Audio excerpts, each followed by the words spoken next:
We have a segment every single Overreaction Monday, about the top 5 headlines coming out of the Sunday slate. Now, we don't like to do scripted stuff. We're kind of just a free-flowing conversation daily. It causes us to step into some stuff every once in a while, okay? If we were more structured, we probably wouldn't be in the conversations that end up happening about us on a regular basis. Maybe even the Jeopardy clue question, if everything was a little bit more scripted and structured. But we feel candid conversation is the best way to go about learning about stuff, entertaining about stuff, and informing people about stuff. So we don't normally do this, but we said we're a football show. We need to do what football teams do.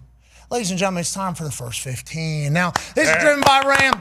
It's not first 15 minutes, no, it's first 15 scripted plays that we have. And in our case, it's the first 5, the big 5 headlines coming out of a Sunday slate. We put the clock down in the corner. Last week, I think we won 40-some minutes. We'll see how this one goes. Start the clock right now. Number 5 headline coming out of week 11, Sunday slate. The Bears, the Kings of the North. Now, we got a big number 4 right there on the top left corner of that particular graphic, but it is number 5 on a headline, and that just tells you the headlines have been fluid this morning. We've been trying to learn about what the top 5 are, and the Bears getting a shout-out is certainly warranted of the conversation. Caleb Williams and his Bears team are doing something special. Ben Johnson came into Chicago with a whole culture that he had to shift, a whole culture he had to change, and what did he do? He did it. First couple of weeks weren't easy. Ben Johnson, Caleb Williams, these guys never going to get along. Ben Johnson, Caleb Williams, these men never going to be able to be a winning tandem in Chicago. Ben Johnson, Caleb Williams, will they ever see the same? One guy wears fingernail polish. The other guy wants to run his face through any wall that he sees. Are they going to be able to? They have, and they are now the Kings of the NFC North with Week 11 just wrapping up for them. Now, it's not just their offense. It's not just their defense. It's their special teams as well. Fourth quarter, Dahn won.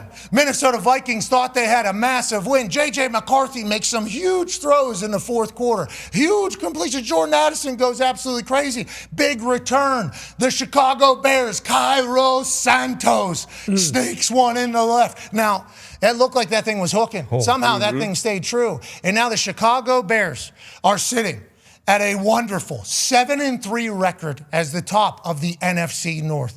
D-Butch, when you see the Chicago Bears team, there's some stats you need to look at. That's their 5th win when they're trailing in the final 2 minutes. Crazy. That's tied with the 2016 Lions and the 2011 Broncos for the most since the 1970 merger. Okay, so that is literally just already historic. We got a lot of games left to play in this entire thing. Their defense, good at everything. Defense is unstoppable. Special teams, making kicks, big returns. Torrey's a great punter. Can the Chicago Bears win a Super Bowl right now? Is Ben Johnson showing up as the belle of the ball in the coaching cycle for good reason? He immediately gets there, and the monsters of the Midway are all of a sudden back in Super Bowl conversations. I don't know if we put them in Super Bowl conversations just yet, but we know getting to the Super Bowl starts with getting a playoff game, a playoff home game at that, and they're in position to win their division. And we talked about how would this marriage work? How would Caleb Williams operate in this Ben Johnson offense? He's still figuring that out, but this defense, you mentioned it. Dennis Allen leading the league right now in takeaways. Got 3 guys right at the top of the league with Byer, Edmonds, and Wright when it comes to leading the league in interceptions, and they picked on 9, J.J. McCarthy, whoever the hell was out there throwing the ball. Even though he did stick with it, he did stay in the fight and make some plays late. They figured out, you mentioned, that 3rd phase of the game. And this is the dynamic kickoff showing the impact on games and their outcomes because they had a chance to win the game, the Vikings. They went up a point, and then boom, in one play of the game, you kick it, Duvernay comes out and brings it to midfield, and they figure it out. The president hates the kickoff, but on that note, have to throw a strike. It's like baseball, Ty. Yeah. You have to land it in the strike zone, basically. You have to get out of the game. You have to cover a kick. Now, granted, there's going to be teams that don't like it, but the Chicago Bears viewed it as an opportunity, and they get exactly what they're looking for. They probably knew old buddy had been kicking it into the corner. They get a stretch, take that thing wide side of the field. Couple good blocks, 3 good blocks, and all of a sudden they're wide ass open, getting almost back into field goal range. And Cairo Santos has been kicking a long time. Football gods blessed him on that one. The football gods blessed him on that. That thing was hooking. Then it almost appears as if the football gods just kind of blew it in there because they saw some of the throws JJ was making. And they were saying, hey, listen, this team cannot win. Okay, and that ball's still moving while he kicks it. Can you go back a little bit? I did not know that ball was still spinning. So that ball is still kind of spinning from Torrey here as he's trying to fix. Lacey's directly right whenever he catches it. He's trying to spin it and catch it. Normal miss. Okay, so even more so. Wow. Ball spinning like that, very hard to kick. I mean, obviously you're trying to hit a sweet spot. Sweet spot is moving while you're kind of kicking it. I don't fake stats. 87% of the time, that is a miss. Okay. That is certainly a miss, especially with the ball moving. So Cairo's mental toughness to stick through that kick without giving up and bailing on it crazy. But I think, once again, it's the football gods. I think it was the football gods saying, nah, this guy's throwing a ball in the front row, first row of the stands. Yeah. This guy's throwing a check down 14 yards over this guy's head. We cannot allow him to win. Now, I think JJ in big moments needed a touchdown, threw one. Yep. Yeah. JJ needs one, he does it. So if JJ can do what he does late in games in the biggest moments throughout the entirety of the game, I think the Vikings have something special. And that's kind of what they say about 9. That's what they say about JJ. And on the flip side, Caleb Williams does Caleb Williams shit every single week. That offense is obviously going to be very dynamic no matter what, because the way Ben Johnson can kind of script things up and play. The defense, he talked about it, insane. Are the Green Bay Packers and everybody else in the North a little scared of the Kings, which could be the Bears for the next 20 years of Caleb Williams and Ben Johnson, Ty? I don't know if I'd say scared, but at this point, it's no longer a fluke. The proof is in the pudding. I think most fans in the NFC North just assumed going into the season, we understood Ben Johnson was the belle of the ball, but it's like we've seen this with the Bears time and time again over the last several years. So, but now it's to the point, they win these close games, and I think what we've seen is that stuff. Typically, I don't know if you can play a whole year and sustain that, but that stuff doesn't usually flip in a year. It'd be like next year is the year where they lose all these one-score games. So, they're doing it, and like you mentioned, I mean, they have a pretty tough schedule ahead of them, but they just continue to win. This is not a team you want to see, have the ball down a point or two in the fourth quarter. Yeah, they're very calloused. They got a lot of close games. Here you have each division leader, in the NFC and the road that they have left. Okay. And you talk about that Chicago Bears team. We got Steelers, Eagles, Packers, Browns. Now that's at home.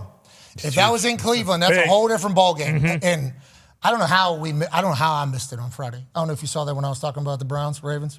I didn't even put together that was going to be a night game. 4:05 kickoff in Cleveland. That's going to be a night game. Yeah. They're going to have lights on there.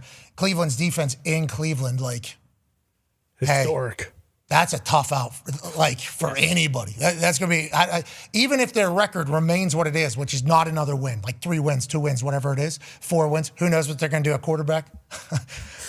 What do you mean? They need to play all 3 quarterbacks every single alternate snaps all week. No, all week they need to do that. But the Bears, you talk about the Packers twice, obviously, NFC North football. Lions last week. Niners are in there. Brock Purdy looked unbelievable. Then the Philadelphia Eagles is the Philadelphia Eagles, and the Steelers might have just found it. So when you talk about a hard road to the playoffs, if the Chicago Bears are still the kings of the North by the end of this run right here, let's assume they're going to win the Super Bowl. Yeah. They are currently third shortest odds to win the North. Green Bay and the Lions are still ahead of the Bears to win the division. Yeah, and I think it's because of the road you just saw. Shout out to the Bears, though. And if your team is ass and has been ass for a long time, you should view the Bears right now. They might just lay an egg down the entire stretch. Yeah. What the hell? So what's that? The Titans just irrelevant. Decided to take them off. They can no longer win the division statistically. Yeah, so the sportsbooks say we won't even let you. What is week That's 12? tough. Yeah, we're heading into Have we seen this week 12 yet? I'm sure there's been some ass teams in it. Yeah, and Lions were 0-13, I think. And the Browns. I think we were 0-13 at one point. The Colts as well. I remember those days. Please. You weren't here. You came after those days. You don't even know, brother. You don't even know. Browns, still a chance, Browns. Yeah, still a chance for sure for the Browns. That one seems going to get dark soon, too. That one's potentially going to get out of there soon. But the Bears, long road. Good luck to them. And currently, the Kings are the North, so let's celebrate the fact that you can be ass for a long time and then be the Kings very soon. I guess Chicago's showing that. Now, let's go to the number 4 headline, shall we? Did you see it? Wow. Did you see it? There's been a Josh Alien Allen sighting. This dude is not from here. This man looks like a big country bumpkin, doesn't he? Oh, yeah. He's got huge hands, bigger than the average Joe, bigger than the bigger Joe. Yeah. He's got more athleticism than the average, more athleticism than the athletic Joe. This man's taller than the average. This man's taller than the taller. This dude's got a better arm than the average. This dude's got a better arm than a super arm having, Joe. Yep. This guy's special. Montana? This guy's MVP. Uh-huh. This guy's historic. This guy's legendary. And he's doing things that only he has done in the past. Anytime they're saying, hey, this is like the second time in history, finger roll to Dion Dawkins, good celebration. Team chemistry seemingly very high. But whenever you're the MVP, everybody thinks like, okay, how are you going to top that? How are you going to top that? Had Hard Knocks. How are you going to showcase that? Big celebrity wedding. This guy's super celebrity now. And he's more than just a football player, remember? That's right. He's reading lines. You know, he's doing other stuff. I'm not just a football player, I guess. I'm a little bit more than that. Let's go ahead and pull that. Let's run that. This guy's not focused. Yeah, right. Him and Otto Graham are the only ones in the history of the game to go for 3 touchdowns on the ground, 3 touchdowns in the sky in the same game. He's done it twice. Otto's only done it once. Now, at the beginning of this game, it felt like the Bucs defense had him. And at the beginning of the New England Patriots game, it felt like the Bucs defense had Drake. I'm starting to look in. I don't have a stat that, #stat that, but I'm starting to wonder, did the Tampa Bay Buccaneers throw everything they have at a quarterback in like the first quarter, and then it's kind of sink or swim, and the good quarterbacks are able to figure it out, and the bad quarterbacks are going to end up dying? Let's keep an eye and a nose to the grindstone on that particular story about the Bucs defense, which certainly did their thing early. But whenever you think about what Josh Allen was able to accomplish for the rest of the game and what Josh Allen was able to do, this guy's special talent. And think back to, we talked about the Bears being asked for the last 10 years. Josh Allen was kind of asked the first couple of years of his NFL career. Guy couldn't throw a damn thing. We're talking about J.J. McCarthy throwing balls into the first row, second row, fourth row. I saw one of them, J.J. Oh, yeah. Josh Allen was the same. I mean, Josh Allen had no idea where the ball was going. Could throw it a long way, could throw it very fast if he wanted to, had really no clue where it was going. They bring in Stephon Diggs. He works his ass off in the offseason. He gets better and better and better, but never loses his humility or his edge. Gains a football IQ, I think, through all of the different reps, and he's still untackleable. D-Bud, this guy's an alien. He's unbelievable. He's unbelievable. Isn't he a little bit too relatable maybe when he talks? He's kind of funny. He's charming. He's got personality. Teammates love him. He does, you know, D? No. He does D's nuts, Joe. Yes, he does. You know, he does all these things that make it appear as if he's, we'll be a rancher. We'll go get a couple 100 acres or 1,000 acres or whatever. They'll never expect it. This guy could be an alien just dancing in the skies of a big country bumpkin idiot who just happens to be outrageously good at football and leadership, it seems. Yeah, you're never out of it when you have a quarterback like Josh Allen, reigning MVP for a reason. And look, you can look at his supporting cast. A lot of people have been saying it for years. You don't have the good enough pieces, talented enough pieces around him. But I like the stable running backs they have with Cook and Ty Johnson when he does in the pass game. Shavers, he kind of broke out this game, had a big-time game. This game was an unbelievable back and forth with Baker and Josh, but he just took it by the horns. And 3 touchdown passes, 3 touchdown rushes. You would think like a Cam Newton or Lamar Jackson or one of these quarterbacks has done it. Whenever you've done some shit in the NFL that hasn't been done since the 1950s, that's very, very impressive. And taking care of, he threw 2 interceptions. Twice, last year against the Rams as well, and doing it again here. And just putting the team on his back. That's what they needed. That's what he needed. So big-time play, big-time win, big-time game from Josh Allen. Josh Alien, once again. Yeah, this guy's otherworldly. Can he win a Super Bowl? Is what everybody asks. I don't know. There's some stats and tributes that a team needs, or attributes that a team needs to be able to win a Super Bowl, especially what we're looking into. Do the Buffalo Bills have that right now? I don't know about all of them, but I do know the quarterback piece up there in the AFC. That last piece, those last few plays, those like design run plays that Joe Brady kind of called more of, so tough on the defense because you pick up an extra blocker and it really becomes 11 on 11 down here. You're first and goal down here. You just going a quarterback sweep to the right. Like, that's tough for a defense because you still have to account and go with James Cook and do all this other shit. And you got 17 who's just as good as any, top paid running back in the league when it's in the open field. So that's an unbelievable weapon for them now down in that red area. Yeah, and I like how excited he is. Very rich. Yeah. Okay. Married, celebrity, be able to figure it all out.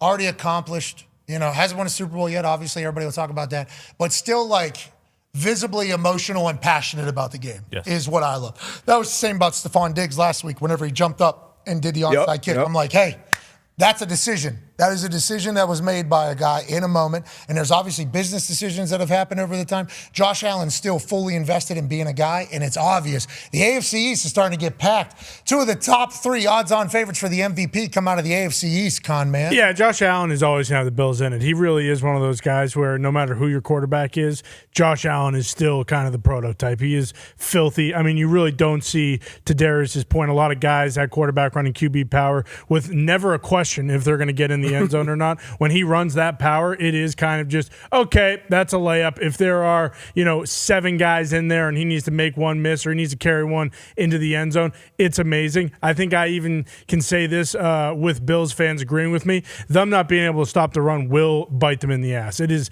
inevitable. You're talking about, New England, sure, but look at the Colts. The Colts had the MVP, Jonathan Taylor.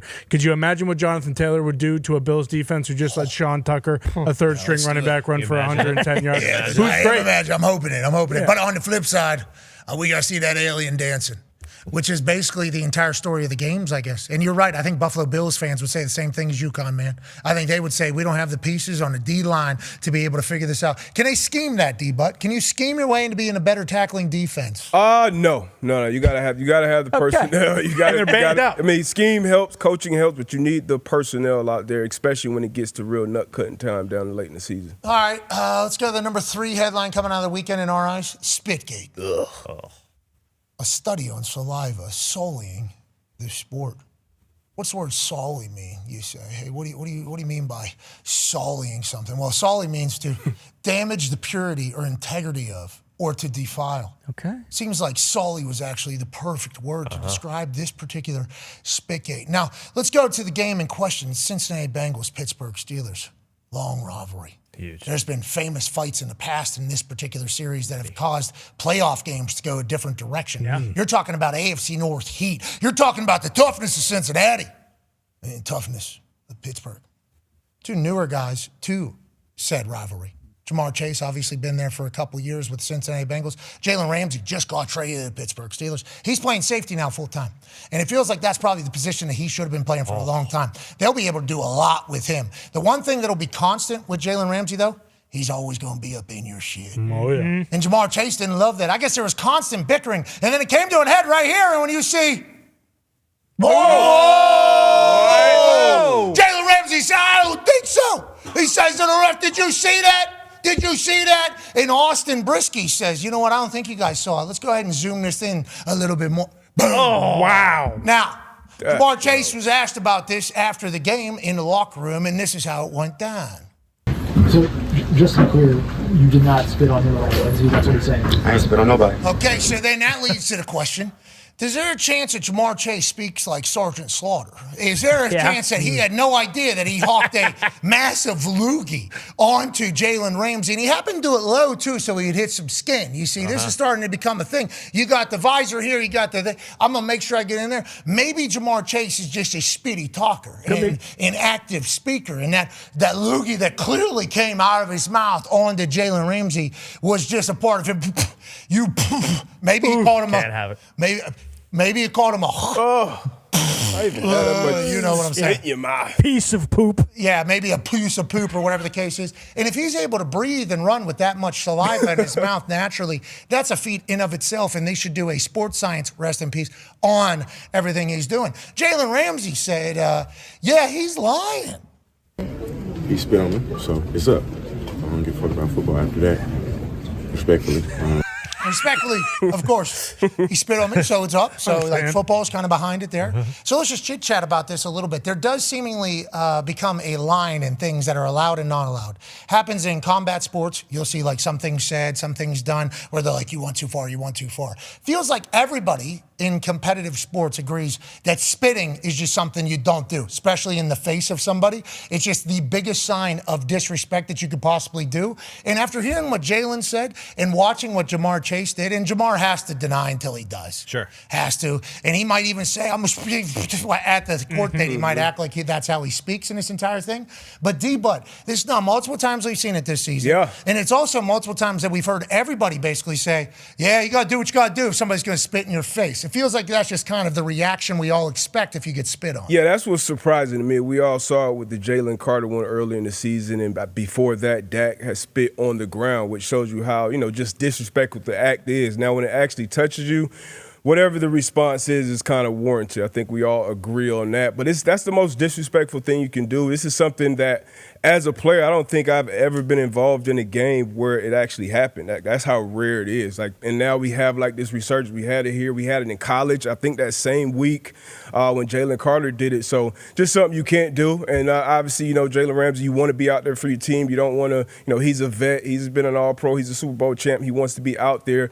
But how will his team look at him if he didn't do it? Yeah, I mean, it's tough. You put in a tough spot to react that way. So Jamar Chase, the precedent has kind of been set with Jalen Carter being suspended. I hate calling for guys to be suspended, but if you do it to that guy, you kind of have to set the standard because you can't just have guys spitting on people. Yeah, I mean, we talked about it a little bit with Darren Payne last week. I'm assuming his game check number is massive. Now, it is the first year of a massive deal, I believe, or second year, but so maybe the guarantees are a little less. But when the one-game suspension does get dropped, because that is going to happen, people need to remember, hey, this also comes with a huge number, I think, depending on whatever the guarantees were at signing. I ain't spelling nobody. So you're going to have to watch the tape. We did. We can see yeah, it. pretty clearly. I don't see it. Well, here, they zoomed in, and there's an alternate angle. Oh, that's me talking right there.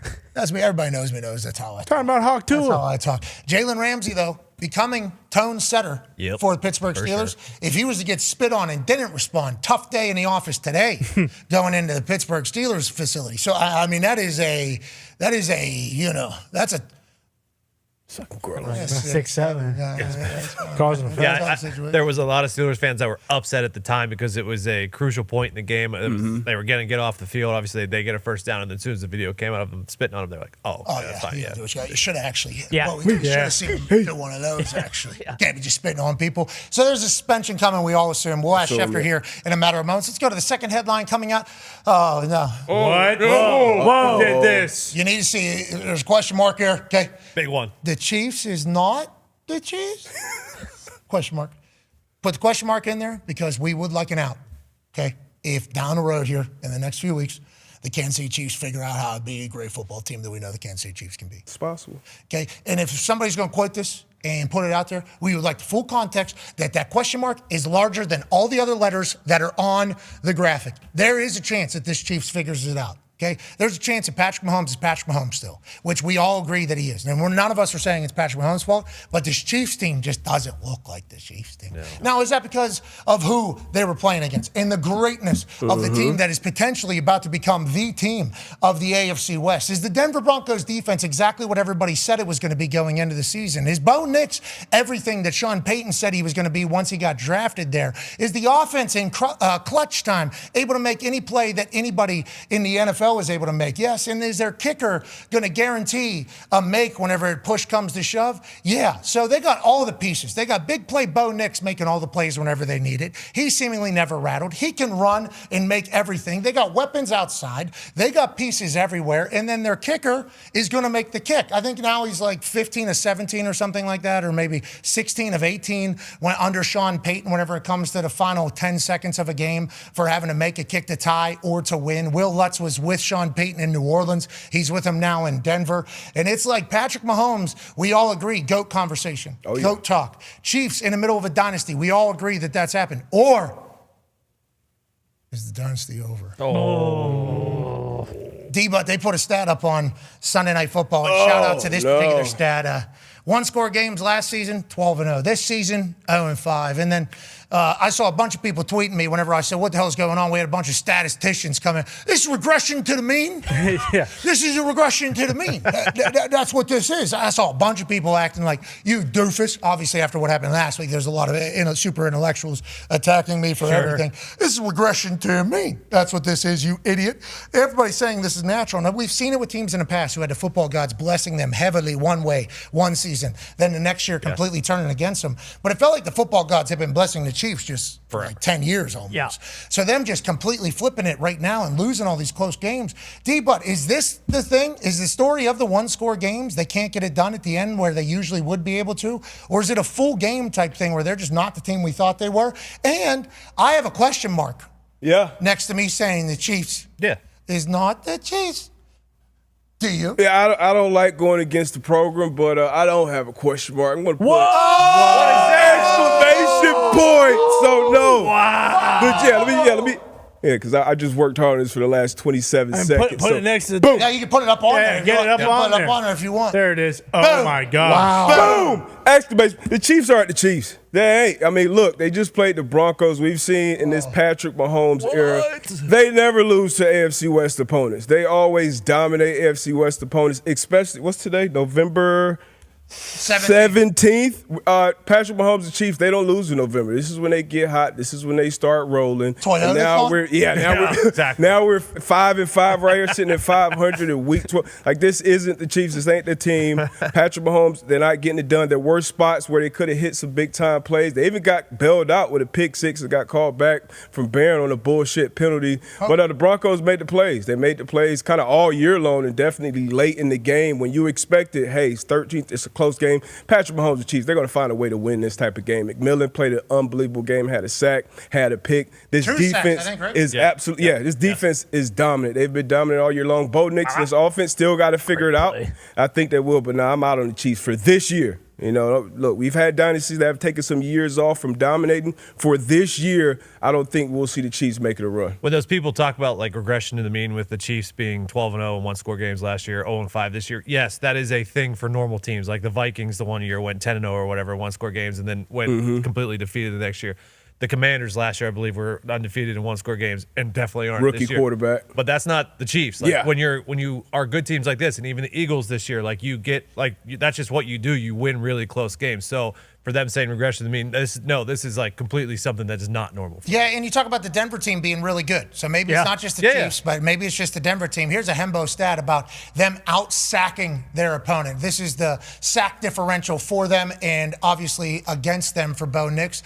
They're plus 22 right now, or sorry, plus 36, which is better, 22 better than the next person. 49 sacks, 13 sacks allowed. Bo Nix doesn't get sacked, and they sack the quarterback. And it's coming in bunches from everywhere. So I'm not saying that the Chiefs is not the Chiefs, okay? Like my friend D-Butt here. I'll be on but the I am cut saying up alone. it's going to be a tough road if they is still the Chiefs right now. Yeah, and it was impressive watching Bo Nix do this. This was his best game, I feel like, by far. He really didn't turn the ball over, and it was in the biggest game. Like, feel much better about Bo Nix today than we did last Friday after that Raiders game. But they just pulled up the kind of wild card situation the Chiefs are looking at now. It's the Jags have the tiebreaker over Kansas City. The Bills have the tiebreaker over Kansas City. So I'm also with you. There's still definitely a question mark. And you could say like, well, I could easily see the Chiefs finishing 12-5 and kind of rolling through the rest of the schedule. And then you realize they play the Colts next week off a bye. And it's like, it's on that note, it's tough. Number one storyline, off a bye. Wait. Colts wins. What? Boom. I learned it yesterday. I was watching. They play. All right. It's not the actual real one. Okay, fair. Please put up the real one. Thank you. The NFL's final played it. Now, I would like to say the Colts winning the Super Bowl still could be a one. Yeah, good. After what I watched yesterday, nobody's stopping us. Okay? And there's a couple really good defenses out there, which we'll certainly dive into in a moment. But Danny Dimes got figured out. Jonathan Taylor do his thing. But on that note, the NFL, remember just a couple weeks ago, had its biggest ass shite day it's had in like 55 years. Yesterday, we're tying records on how great of a game it was, or games they were. 5 teams won on the final play. That ties the record for the most on a single day in NFL history. 7 teams came back to win in the fourth quarter to win. That's the most since 2022. That ties them for the most in NFL history. So whenever you think about hanging around and is this game over? Is it still something we want to pay attention to? Yes. And then the final play, from the opening whistle to the final kick, this thing is going to be intriguing. That's exactly what the NFL wants. That's why the numbers are all up and to the right for the NFL. Texans, Matthew Wright. Here's Carolina Panthers. Ryan Fitzgerald hits a game winner against the Falcons. Now, this is obviously a rookie coming out of Florida State, hits a big-time win. Carolina Panthers, Bryce Young breaks all-time record, throwing for 448 yards. Bryce Young and the Carolina Panthers might have figured it out. There's another game winner here that happened. Foxy will pick the order here that we will go in. Boom, Houston Texans, Matthew Wright hits a game winner over the Tennessee Titans down in Nashville. Now, the Cam Ward-led Tennessee Titans season is not great. They've already fired the coach. It's kind of ass down there, but they were in this one until Matthew Wright hits a game winner. Will Lutz obviously just hit for Denver. Cairo Santos for Chicago against Minnesota, where it feels as if it's hooking, and then the football gods blow it back in there. And then Riley Patterson hits a game winner for the Miami Dolphins in Spain. So 5 game winners to wrap up games. Joining us now, ladies and gentlemen, is a man who is an absolute stud when it comes to knowing things that everybody else doesn't. Senior NFL insider for ESPN, ladies and gentlemen, Adam Schefter. Yay! Shefty, thank you for joining us. I know you caught the tail end of our first 15 there. Let's talk about it. The Chiefs is not the Chiefs. That is what D-Bud is saying. Is that what you're hearing from around the league? Nobody's scared of the Chiefs anymore?